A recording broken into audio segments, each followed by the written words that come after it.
Muchas gracias, Carlos, por la presentación. Voy a comenzar un poco, si bien tengo que... El tema que me compete es el derecho animal en la Argentina, voy a tratar de hacer una conceptualización y un poco para ver por qué hay las leyes que tenemos y por qué se legisla de la manera que se legisla muchas veces. Y eso nos va a mostrar cuál es la realidad que tenemos en Argentina y muchas veces que se puede trasladar a muchas partes del mundo, ¿no? Voy a tratar de ser rápido porque tal vez es un poco tedioso y no sé los conocimientos que tienen los que me están escuchando, no sé las profesiones que tienen, no sé qué estudios tienen anteriormente, pero voy a tratar de ir lo más rápido posible y seguramente me va a saltear muchos temas que quisiera tocar y por el tiempo también no quiero... Sí, no, igualmente estamos abiertos, nosotros después le vamos a dejar nuestros datos para preguntar y para que les demos material o trabajos nuestros que hicimos también nosotros allá, les podemos enviar lo que sea necesario. Más que nada lo que vamos a hablar es, primero, cuando estamos hablando de los animales, lo que nosotros luchamos tanto por los animales es la importancia de que existe un estatus jurídico. El estatus jurídico es un estado jurídico, es decir, que un animal tiene un estado jurídico. Entonces, ¿qué significa un estatus jurídico? Un estatus jurídico significa que tiene una protección legal, es decir, que está en un marco, está en un universo del derecho, por lo tanto, alguien que tiene un estatus jurídico tiene una protección, alguien que no tiene un estatus jurídico está fuera de eso, por lo tanto, está fuera, no tiene protección. Bueno, me voy más atrás, me voy a los comienzos de las naciones, donde en un principio había que reglamentar, había que hacer leyes, no existía nada, un estado totalmente de naturaleza, donde las cosas, no había una normativa, no había algo que decía que era lo que estaba bien, que era lo que estaba mal. Entonces, bueno, la gente se reunió, dijeron, bueno, esto es lo que está bien, esto es lo que está mal, esto es lo que está legal, esto no es legal. O sea, se formó lo que se conoce como contrato social, ¿no? Que empezaron a formar las leyes. Y esto fue creado a partir de estas reglas normativas, obviamente no son fijas, es decir, por medio de un nuevo contrato social las leyes se van cambiando y se van modificando y así va progresando. Pero lo característico es que depende del sitio donde nos ubiquemos, vemos que las leyes son distintas. Entonces, ¿por qué esa diferencia que hay entre cada lugar donde vamos hay leyes distintas y hay legislaciones distintas? Pues claro, justamente las leyes muchas veces representan las características del lugar, puede ser por lugares climáticos, por lo que sea. Cada sociedad tiene sus características. Esas características que tiene la sociedad se ven reflejadas muchas veces en las legislaciones. Estas leyes fueron creadas, obviamente, por un sector. O sea, esta gente que se reunió y dijeron, bueno, nos sentamos, vamos a legislar. Obviamente esas leyes fue un sector muy pequeño el que dictó estas normativas. Y hoy en día, si lo queremos ver, vemos que tenemos representantes, pero las normativas generalmente no representan los intereses de todos, de toda la sociedad en sí. Por eso hay una teoría muy crítica, que critica justamente el derecho, que critica las leyes, y dice que justamente esto, el derecho es simplemente política. Es decir, el lenguaje jurídico, todo eso, lo que dicen es que ayuda a perpetuar las jerarquías, o sea, siempre está representado un sector importante, es decir, siempre estuvieron la gente, en un momento estuvieron los hombres como sexo masculino que tenían la legislación por encima de las mujeres, siempre hay intereses generalmente de las clases sociales altas sobre las bajas, es decir, siempre las mayorías sobre las minorías sobre las mayorías. Bueno, es lo que decía justamente recién, que muchas veces los intereses que representa la legislación están enmarcados en eso, en intereses muchas veces económicos y en intereses de grupos poderosos y sectores poderosos. Pero vemos que esto es la característica de las leyes que yo veo, las esferas morales, es decir, la gente se fue agrupando y justamente lo que hizo es que generar grupos y otros que no estaban fuera de los grupos. Es decir, podemos ver que los sectores que se fueron agrupando fueron dejando por fuera otros sectores muchas veces que justamente no tenían esa protección durante mucho tiempo. Obviamente, a lo largo del tiempo vemos que las leyes fueron cambiando y ya vamos a ver eso. Pero vamos a ver qué pasó con los animales a través del tiempo. Es decir, al referirme a animales, como yo trato siempre de hacer la diferenciación con animales no humanos, vemos que nosotros también, obviamente estamos dentro de este reino, por eso somos también animales. Ellos han sido tratados a lo largo de toda la historia y como sustento para el ser humano en distintas características, ya sea alimentario, para vestimenta, para entretenimiento, trabajo, lo que sea. Por lo que el humano tuvo una relación constante con los animales, es decir, si bien fue una relación tal vez unilateral, pero siempre estuvo presente los animales a través de la historia y hoy en día también están muy presentes en estos tiempos. Pero siempre el animal estuvo a nuestro lado, como decía antes, con una mirada de una forma unilateral, y es decir, con una mirada antropocéntrica, es decir, siempre que estuvo presente el animal por encima, siempre estaba el ser humano.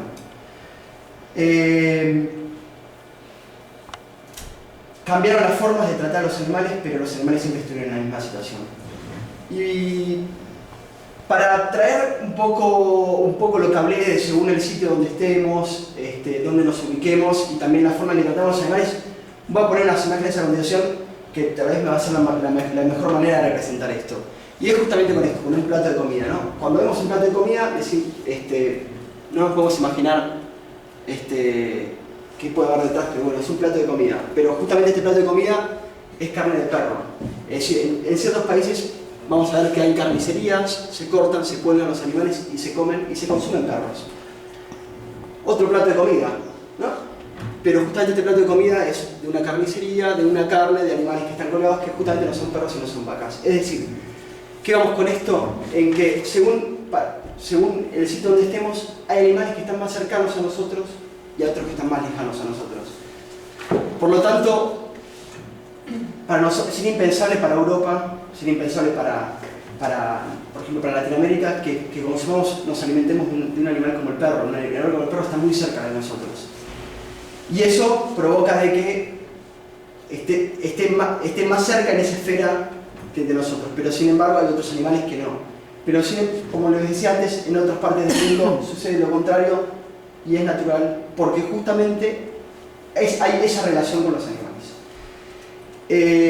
Por eso las preguntas que yo muchas veces me hago: ¿por qué consumimos ciertos animales? ¿Por qué la sociedad consume ciertos animales? ¿Por qué consume leche? ¿Por qué consume huevos? ¿Por qué consume leche si, por ejemplo, hay otros mamíferos que también dan leche? ¿Por qué consumimos huevos si hay otras aves que también ponen huevos? Bueno, justamente por el interés que hay en el ser humano en el producto. Es decir, consumimos lo que al ser humano le favorece más. Consumimos leche justamente porque la vaca da más leche que un ratón que también es un mamífero y da leche. Consumimos huevos porque la gallina, por su forma fisiológica, obviamente da mucha más cantidad de huevos que lo que daría una paloma, por ejemplo. Y es así que cuando nacemos, como les decía, estamos determinadas por ciertas circunstancias, y esas circunstancias, esas condiciones culturales que nosotros no creamos, sino que nos fueron impuestas, las tomamos como normales y crecimos con ellas. Por eso desde chicos siempre nos enseñaron de que los animales tenían que ser utilizados para lo que son utilizados hoy en día, aunque obviamente nosotros vamos cambiando un poco. Y ahora vamos a irnos un poco a lo que sucede. Vemos como cosas que son culturales y son comunes, y en ciertos lugares es cultural y es común, lo tratamos de cultural y es común hacerlo. El infanticidio y otras prácticas que el ser humano realiza, que no solo son con los animales, sino que también con el humano mismo realizamos. Y también con los animales, obviamente, paso rápido para no detenerme mucho en esto. Bueno, este es un claro ejemplo de Argentina, ¿no? El asado argentino, lo tan común y cotidiano que el argentino tiene. Las jineteadas, las carreras de caballos, la caza. Hay mucha caza también en Argentina. No voy a explicar, pero no utilizamos algo, pero somos muy crueles también. En Argentina. Bueno, y ahora vamos a sentarnos más que nada un poco en el derecho. Y vamos a ver rápidamente que a través de los tiempos hubo distintas concepciones y distintas corrientes que consideraron. Es decir, si nos vamos a la antigua Roma, humano igual persona. Y podemos ver que a través del tiempo, es decir, si bien una persona es humano, somos todos nosotros, pero persona ya es ya es un estatus.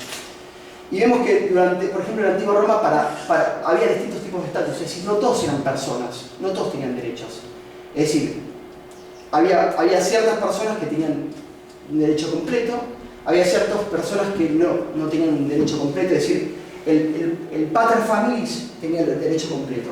Otros eran menos personas como los extranjeros o como los que estaban a cargo de este pater familias, por ejemplo las mujeres, y algunos ni siquiera eran considerados personas como los esclavos. Actualmente, obviamente, esto se terminó, por más de que siga existiendo los esclavos, pero si es humano, es persona y tiene derechos. Pero a su vez, hay personas que son físicas y hay personas que no son físicas.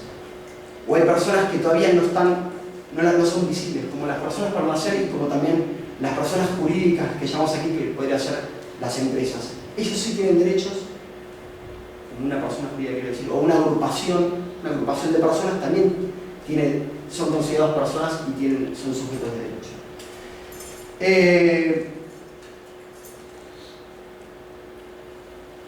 Vemos que dentro también de personas hay personas que no tienen capacidad jurídica, pero sin embargo sí son personas, como sucede con la gente que tiene una disminución o una capacidad mental disminuida, o los niños que hasta que adquieren la mayoría de edad también no tienen capacidad jurídica, pero sin embargo también son sujetos de derecho. Por lo tanto, ¿qué pasa con los animales? ¿En qué están todos estos los animales? Y ahora sí vamos a centrarnos un poco más en lo que sucede en Argentina y también que se puede trasladar tranquilamente en España o también en Cataluña. Los animales son considerados cosas, son considerados objetos. No me va a detener en específicamente lo que dice cada código específicamente, pero a ver, el código argentino, vamos a hablar un poco de Argentina. Son cosas muebles las que pueden transportarse de un lugar a otro, sea moviéndose por sí misma, sea que solo se muevan por una fuerza externa, con excepción de las que sean asociadas a sí mismas. Es decir, si se mueve de un lugar a otro por sí misma, es considerada una cosa para el Código Civil argentino. El Código Civil, es decir, el código base de fondo, considera a los animales como cosas. Es decir, que los animales son cosas. Pero, ¿qué pasa? Esta forma de tratar a los animales en Argentina trae muchos problemas. Es decir, porque si bien son consideradas cosas, la forma del desarrollo de la vida cotidiana trae problemáticas en las cuales los animales no los pueden encuadrar dentro de esta figura jurídica de cosas. Justamente sucede muchas veces, por ejemplo, han llegado casos judiciales, por ejemplo, en los que hay separaciones, un divorcio, y en el cual hay un animal en el medio. Es decir, supuestamente si hay un animal en el medio es una cosa, se tiene que aplicar de que tiene que ir con la persona que es la titular de esa cosa, es la dueña. Bueno, en el caso de divorcio genera conflictos, en los casos de mala praxis veterinaria genera conflictos, y ahí puse varios ejemplos en los cuales ahora voy a mostrar cómo la jurisprudencia argentina ha resuelto algunos casos en los cuales los animales son considerados cosas, pero la jurisprudencia se fue un poco de ese estatus que se le da. Y vamos a ver este ejemplo, por ejemplo. En este caso, una persona que estaba paseando con su animal de compañía por la calle, el animal pisa un cable de tendido eléctrico y muere. Entonces, ¿qué provoca esto? Una cosa, como es la energía, provoca la muerte de un animal que es una cosa. Pero al mismo tiempo, esa energía, el administrador de esa energía y el responsable era una empresa, por lo tanto era una persona jurídica. Y la persona damnificada, o sea, la dueña de la cosa, era una persona física. Esto es para que vean cómo figuran las personas jurídicas, física, cosa, está ensamblada. El juez, fíjense lo que dice: la pérdida de un animal propio es una lesión propia, por lo tanto es innegable el vínculo entre el ser humano y los animales, y sostener que la muerte de un animal no genera sufrimiento y los intereses morales de la persona, es cerrar los ojos ante la realidad en que los jueces no pueden desconocer. Fíjense, si es una cosa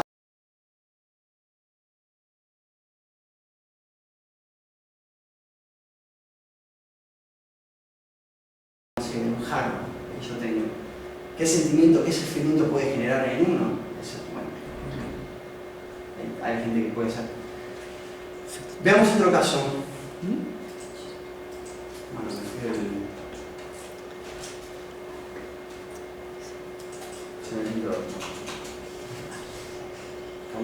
Ahí va.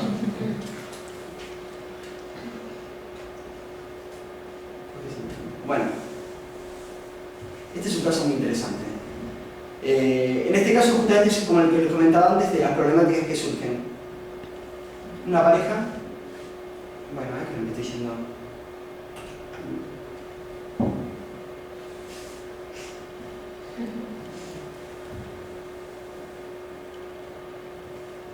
Como que toqué mucho, ahora está pensando, tal vez se está metiendo todo junto.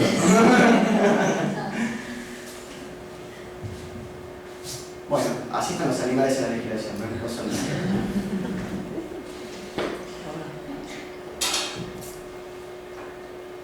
Elena.